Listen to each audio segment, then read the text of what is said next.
This episode of A News is brought to you by Ting, mobile that makes sense.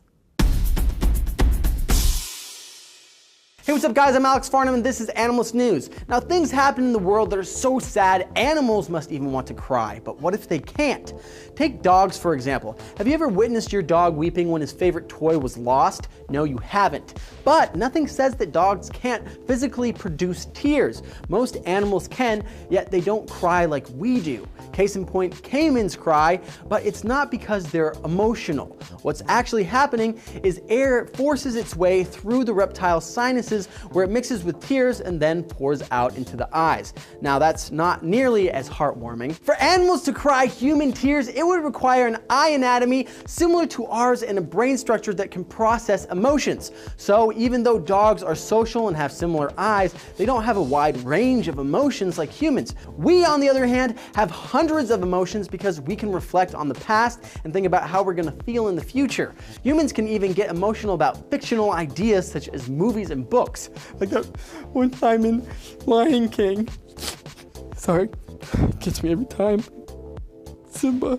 Although dogs don't shed tears, they kind of cry. I suppose it depends on what your definition of crying is, but many animals do make sounds to let others know they're upset. No, don't cry. Sit. Think about it. Most animals don't have as good as eyesight as us humans do. However, their ears are much better than ours. So a mama dog will respond much faster to a whimpering baby than a teary-eyed puppy.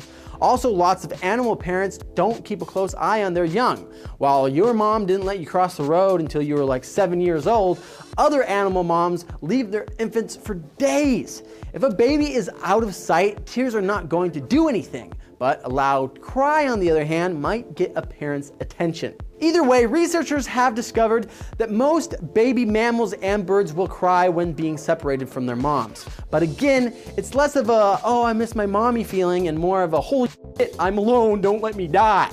Elephants are one of the only exceptions to this rule. Calves, much like human infants, will shed tears because they're stressed out. In fact, in 2013, a newborn elephant wept when his mother stomped on him and later abandoned him.